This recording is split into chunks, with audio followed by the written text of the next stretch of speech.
Wait a minute. If you are thinking about doing a cash out refinance today, I need you to watch this entire video to the very end. I'm going to give you 5 tips to make sure you make the right decision with your cash out refi. My name is seanu Uyehara. I'm a branch manager with Loan Depot, helping you finance your homes all across America. Whether you're thinking about buying your first property, buying a vacation home, or looking to build your real estate portfolio with investment properties, or simply manage your mortgage, we're here to help you understand the ins and outs of all the mistakes that I've seen over my 15-year career to help you get your mortgage right. I drop videos every single week to help you understand the mortgages. And if you ever have questions or need a second opinion on your home loan, don't forget you can hit the description below. There's links to more information and how to get a hold of me through email. And I'm going to give a special shout out to our commenter of the week. His name is Smokey. Smokey's question was, Sean, I'm planning to move to Vegas in the next few months. I locked my rate at 5.5 early June. I have until September 1 to get an offer accepted. Sounds like you did a lock and shop. In your opinion, how long do you think I should wait to buy? Obviously, if something pops up I'll get it, but just want to get as much house as I can. Thinking about waiting pretty much until the last few weeks. Smokey, that is a great question. And I definitely agree. If something does pop up, I would go ahead and make that purchase, but I wouldn't necessarily wait until the end, because even if your lock and shop expires, you can still get a below market interest rate, because like I mentioned, we're starting to see many sellers out there give these sort of credits or concessions that you can then utilize those funds to get you a low interest rate as well. So I wouldn't be overly concerned about losing the rate, because there are ways that you can strategize to get a lower rate. So have that conversation with your loan officer. And again, if you need a second opinion, Smokey, shoot me an email and I'd be happy to go over these options with you. So let's hop into the 5 tips. Number 1, the first question that I would ask you is, what are you doing with the cash that you take out of your property? Are you looking to invest the money? Are you looking for a rainy day fund? Are you looking to renovate your property? I think that's one thing you need to be really clear on as far as what are you going to be doing with the cash, because once you pull the cash out on your refinance, you will have to pay typically a higher mortgage payment depending on what your current payment is. But more often than not, since you are taking cash out of your home, and with where interest rates are today, and I'm sure for most of you, your interest rate's probably going to be somewhere in the 3 to 4% range.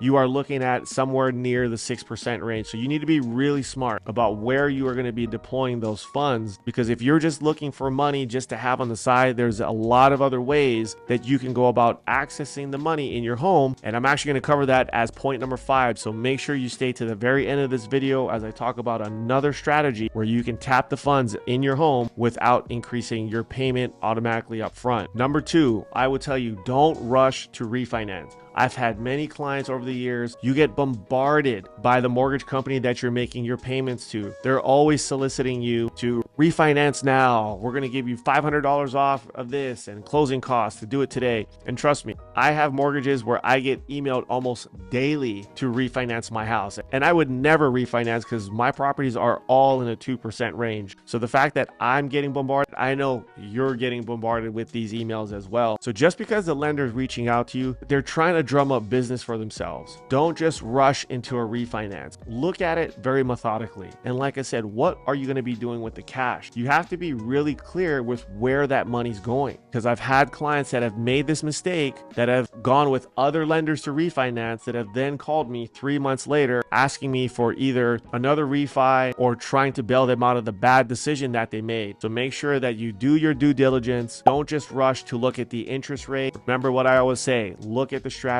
and look at the options before you commit to move forward. Point number 3 is closing. How long is it going to take to close on this cash out refinance? The reason why I mention this is that some lenders out there take an extremely long time to get these done. More often than not, they're probably the guys that are bombarding you with these refinance offers, and they get backed up with a ton of people trying to do everything at once. I had a client I talked to yesterday. His name is Andrew, and he actually canceled his refi with another lender because he was going through the process. It took them over 90 days and they still weren't even ready to close on his refinance, and he ended up backing out of the deal altogether. So again, If things don't sound right, guys, you need to ask questions. Ask these questions up front with your lender. How long does this process take? Are they telling you the truth or are they not? And again, if it doesn't seem right, go ask another lender. How long are they potentially taking? And I can tell you with this guy, Andrew, this is the second time that he hasn't reached out to us about a refinance. And I told him, I was like, you know, we could have closed it for you in 30 days or less. And he was looking to take out about $100,000 to actually invest in some other properties. So not only is he losing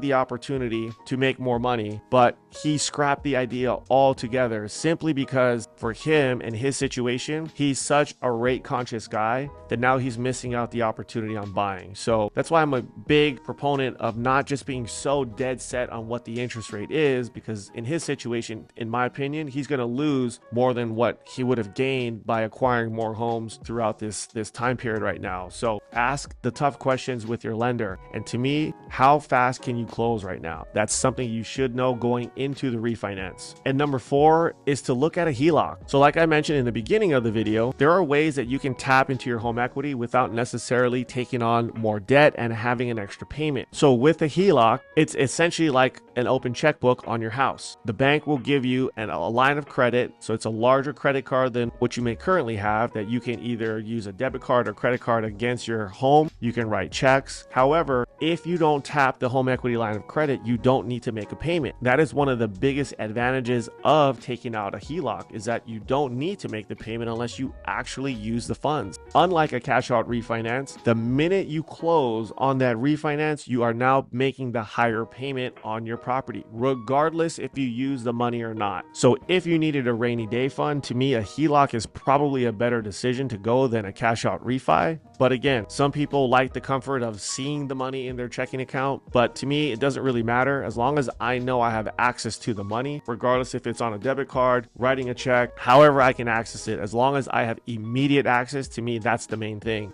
So if you don't want to necessarily take out all the money, make that new payment immediately, you might want to look at a home equity line of credit, or in the industry, we call a HELOC. That's one of the great programs that are out there that you can utilize. And Loan Depot is actually rolling out the industry's first all digital HELOC coming very, very soon. So make sure you stay tuned to my channel, because as we drop this program, I'm going to let all of you know, and it's going to be an entire game changer that will help you utilize and access the equity in your property. And if you've made it this far in this video, and if you find this helpful, please comment below the word refi to let me know that you're still watching and you enjoy this video. And you know what? I can make more videos to help you understand mortgage refinancing. And tip number 5, get a second opinion. If things don't sound right, it doesn't sit well with you, call another lender. Ask them to give you an estimate, because they can certainly do that with you over the phone. You have all the specifics of what your refinancing your deal looks like. Any lender can take that same info and give you a loan estimate. I was talking to another client that was actually looking to purchase, but the lender that he was dealing with did not want to give him something in writing. And of course, that didn't sound right. So he called us and we were able to walk him through some options that we could provide him. So same thing on a refinance. If your lender is not willing to give you information in writing, if they're not willing to give you an estimate in writing, I would ask another lender. I would shop around. Any lender